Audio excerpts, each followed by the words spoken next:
Bismillahirrahmanirrahim. Assalamualaikum warahmatullahi wabarakatuh.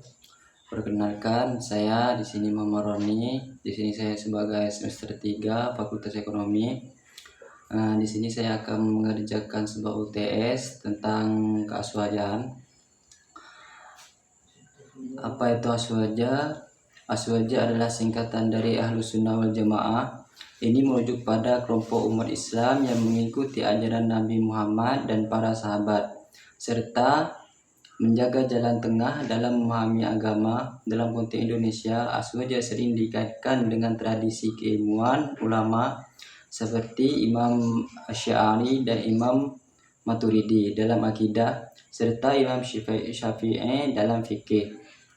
Soal kedua, bukan ciri-ciri aswaja. Bayangkan aswaja seperti perahu yang stabil di tengah arus. Ciri-cirinya kira-kira seperti ini: mengambil jalan moderat, tidak keras ke kanan atau ke kiri, menggabungkan dalil teks Al-Quran dan hadis dengan akal sehat. 3. Menghormati ulama dan tradisi ilmiah yang turun-temurun. 4. Mengutamakan persatuan bukan pertengkaran. 5. Berpegang pada 4 mazhab fikih, terutama Syafi'i di Nusantara. 6. Menghargai budaya lokal selama tidak bertentangan dengan syariat. Jawaban soal yang ketiga, bagaimana cara pikir aswaja? Cara pikir aswaja seperti seorang petani bijak yang menimbang cuaca sebelum menanam, mengutamakan keseimbangan, mengambil nas sebagai dasar, menggunakan akal untuk memahami konteks, menghindari sikap ekstrim, memilih kemaslahatan umat jika terjadi perbedaan pendapat, menghormati ikhtilaf sebagai bagian alami dari ilmu.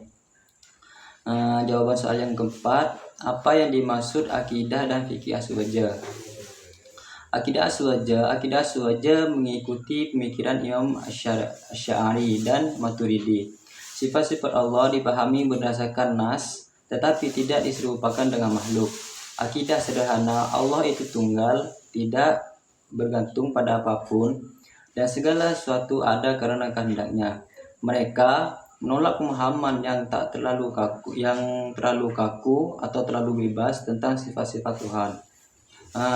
Fikih aswaja mengikuti 4 mazhab.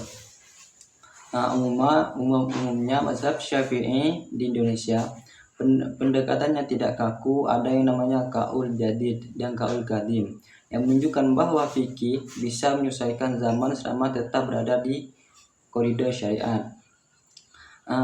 Soal yang kelima, bagaimana pandangan terhadap banyak kelompok dalam Islam? Apakah bisa disatukan? Jawabannya, jumlah kelompok dalam Islam ibarat banyaknya cabang pada pohon yang sama. Akarnya tetap satu, Al-Quran, Sunnah, dan kelima Tauhid. Perbedaan muncul karena zaman, budaya, dan cara memahami teks. Apakah bisa disatukan?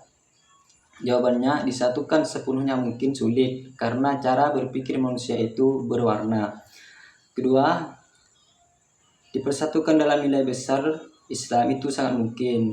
Saling menghormati, tidak saling memvonis, bekerja sama dalam kebaikan dan menjaga persaudaraan.